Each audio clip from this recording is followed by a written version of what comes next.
Okay, Danny Cipriani has announced yesterday he's leaving Wasps at the end of the season. He hasn't got a club lined up. He's going to think about his options. Now, Cipriani, he burst through in the aftermath of the 2003-2007 World Cups. So we win one, get to the final of another. He burst onto the international scene in between 2007 and 2015. So that 8-year period where English rugby is in a mess is how I'm going to describe it. He burst through. Now, there were issues of unrest in the camp in 2007 with Ashton's coach and how the players basically coached themselves. They weren't playing for him, they were playing for each other. There was a team unity there. So 2007 happens, a lot of players decided to retire. 2015, big 8-year gap. Cipriani comes through at this point. This is where all he earns, all his international caps are in this period. He only earns a handful. So he bursts through as a young 20-something, and he doesn't make the World Cup 3 years ago as 20-something. So his 20s are in this period. In this period also, he decides to play in Australia for a brief period, Melbourne Rebels, and it doesn't go very well. In this period, he dates Kelly Brook, and in this period, there's lots of incidents with alcohol and stupid behaviour that gets in the press. This is when Twitter's taking off. This is when YouTube is getting big. This is when Facebook has exploded. So the social media generation is this 8-year period. He does a lot of things that end up on YouTube. Yeah. He does a few wally things with alcohol that 10 years before he would have got away with, including getting hit by a bus. And I'm not joking, he did headbutt a bus and the bus won. And people still talk about that incident now. So, he wastes his talent, basically. He only gets, I think, about 15 appearances for England. He gets cut from the World Cup squad at 2015. But in this period, England are misbehaving terribly. There's a booze culture. The 2011 World Cup is dead in the middle, and it all goes horribly wrong for England. I think Cipriani was involved in that World Cup as well, but there's the dwarf tossing, and there's the all sorts. And jumping off ferries, and there's just a bad public image. It's a PR disaster. So Stuart Lancaster comes in 2012 to 2015. It's a 3-year period. And he wants to reinvent the image of the team. So he expects certain standards to be met, like behaviour, curfew, respectfulness, community outreach. He basically wants us to be family friendly, PG rated. Which is fair enough. He says, look, we've got an image problem. We need to sort out discipline off the field. It's killing us. And that's right. He may be not the best coach in the world for international rugby, but he actually, A, improved the results for England, and B, improved the image of rugby as it's not just a middle-class top sport where they can go on the old drink a lot of sherry and then act like kids. He did improve the image. He encouraged more people from working-class backgrounds to play the game. Look at the international setup now. It's about 50-50 state to public school. Before that, it wasn't. So he encouraged a lot of people from less advantaged backgrounds to get involved in Rugby Union, which is great. Cipriani is on the periphery of Stuart Lancaster's plans. So he's having these off-field, like the Kelly Brook relationship, this off-field life that's lots of paparazzi, lots of photographs, lots of, clubbing, lots of going out parties. He still leaves this life for a while. Then he doesn't. It's too late. He doesn't get the cut. He misses the cut for the World Cup 2015. Could we have used him? Yes. Yes, and undoubtedly. This is the beginning of Ford and Farrell. Could have we used him at that World Cup? Absolutely. He hasn't played for England since. So 2011-2015 is his period of trying to get the England number 1 10 jersey. He doesn't get it. Because there's a lot of number 10s at the time. There's a lot of fly halves. Lots. And Andy Goode's still playing for England at the time. And you've got Hodgson still playing. And Wilkinson's still kicking about. These are the older fly halves. They're still there. They're just nearly the end of their international careers. So he's got to compete with them, plus the young guns, such as Ford and Farrell, who have now come through at the end of this period. And there are others who've played at fly half for England in that time.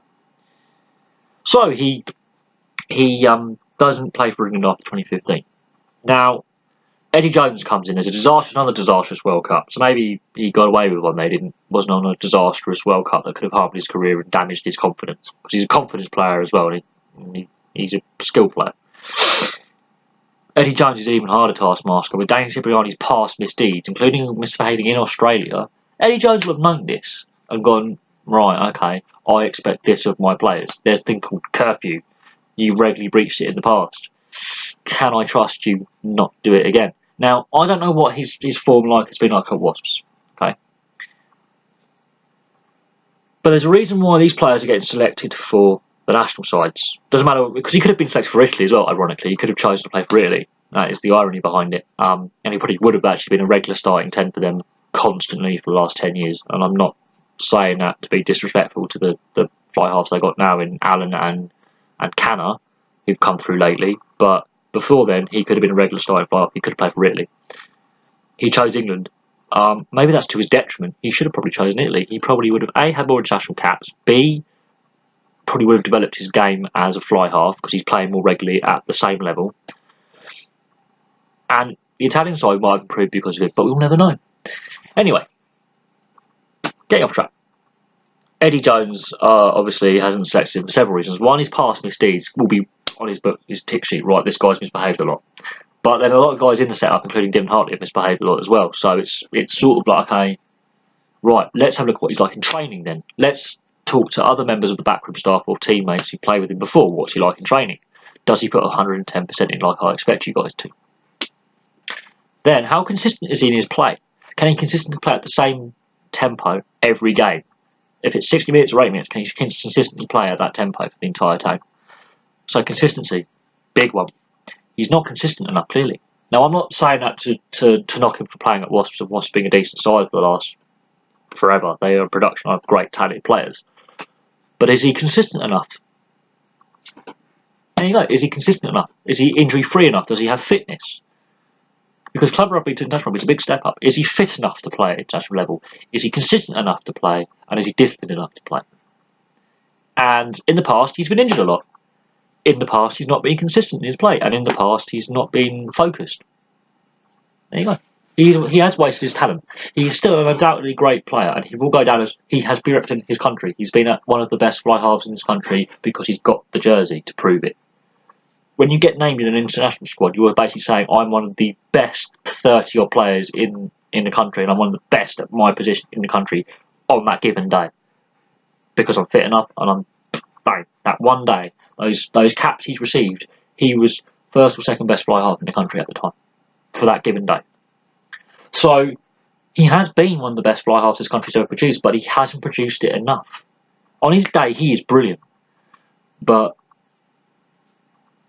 it looks like he's going to end up in Japan, and he can still play at the top level for another couple of years. Wilkinson played till he was 37. Andy Goode played till he was in his late 30s. Same with Hodgson. He could still do it at this level, but he hasn't shown it in his younger days to warrant that risk. There you go. That's my view on Cipriani and his career. I do think he has wasted his talent a little bit. He has had those off-field issues which he could have worked on, which he didn't at the time. He's led a little bit of a wild private life, I suppose, with Kelly Brook. He's like Quade Cooper. So the best way to describe him is Quade Cooper in parallel. Wasted talents. Does Quade Cooper play more times for Australia than Cipriani played for England? But Cipriani has had injuries, yes. I will accept that. But he got cut for that World Cup 3 years ago, and he's never managed to put his hand up again and get back in the reckoning. There's got to be a reason for that. There's got to be a reason why Eddie Jones is not selecting him, saying, I want you to play because you played at Premiership level for near on a decade, apart from that little spell in Australia. You played for England before. You are an experienced player. There's a reason why Eddie Jones isn't picking him. I can't tell you what that is because I'm not in the camp, but there's a reason why Cipriani is not selected for England. There's a reason why he's probably decided to call it a quits at Wasps. Same with Chris Ashton. He's decided to go to France. He's basically accepted, I can't behave, I'm never going to get selected again. Chris Ashton doesn't get selected for England because he has such poor discipline on the pitch. He likes causing controversy on the pitch. He's been suspended several times for foul play. That doesn't get you selected. That gets you deselected for being a wally. Because you've already got Dylan Hartley being and Joe Marler, but they're front row forwards, and we need as much depth in the front row as possible. We've got so many outside backs. We don't need Chris Ashton. We're actually probably better off without him because they don't do stupid gouging, biting, and punching. They're not stupid. They don't get cited. There's another reason that players don't get selected. Anyway, that's my view on Cipriani leaving Wasps and his future and his past and his look back at his career. I haven't gone into every single season because that would bore everyone. That video would be like an hour long. But I thought, let's have a little quick look at Cipriani. Because he's now leaving Wasps. And I believe he's wasted his talent. I'm not saying he's a bad player, I'm not saying he's a bad person, but he's lost his focus at times on the game, and he's focused on the money, and he's focused on the celebrity, and he's let that get into his head, and that's distracted him. Simple. That's my view on it. Anyway, thank you very much for watching.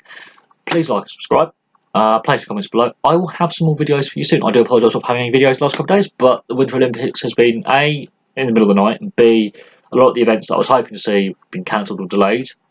Downhill skiing, alpine events because of the weather, so you wait up all that time, you're like, nothing to watch now. But I will possibly pop in some Winter Olympic videos. I've just got to see, you know, some of the British athletes do well. If there's any shocks, and I will have videos on that as well. So thank you very much for watching, and I'll see you soon.